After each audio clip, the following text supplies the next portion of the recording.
মাজুলী জিলা পৰিবহণ বিভাগৰ তৰফৰ পৰা লগতে মাজুলী জিলা পুলিচ প্ৰশাসনৰ তৰফৰ পৰা আপোনালোকক আমি আন্তৰিক ধন্যবাদ লগতে নতুন বছৰৰ শুভেচ্ছা জ্ঞাপন কৰিছোঁ।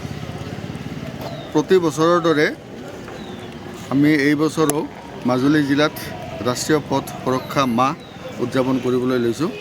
জানুৱাৰী মাহৰ 1 তাৰিখৰ পৰা 31 জানুৱাৰী তাৰিখলৈ। সেই উপলক্ষে পথ সুৰক্ষা উপলক্ষে আজি আমি গড়মূৰ এৰিয়াত মাজুলী জিলাৰ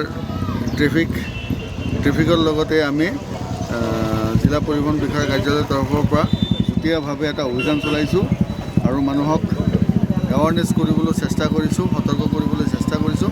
তেওঁলোকে যাতে দুচকীয়া বাহন চলাওঁতে চালক আৰোহীয়ে সদায় হেলমেট পৰিধান কৰে, চাৰিচকীয়া বাহন চলাওঁতে যাতে উভয়ে ছিট বেল্ট পৰিধান কৰে, দ্ৰুতগতিত যাতে কোনেও যান বাহন নচলায়, গাড়ী চলোৱাৰ সময়ত যাতে কোনেও মোবাইল ফোন ব্যৱহাৰ নকৰে, লগতে মদ্যপান কৰি যাতে কোনো ধৰণৰ যান বাহন নচলায়। এই উপলক্ষে আমি এটা সজাগতা অনাৰ চেষ্টা কৰিছোঁ।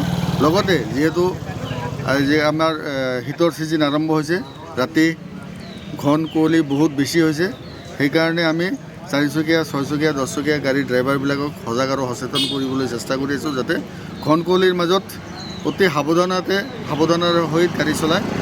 পাৰিলে ঘন কুঁৱলী বেছি কুঁৱলীৰ সময়ত গাড়ী চলোৱাৰ পৰা বিৰত থাকিবলৈ আমি আহ্বান কৰিছোঁ। যিকোনো খবৰৰ বাবে যোগাযোগ কৰক আমাৰ এই নম্বৰত 9181 307 2221।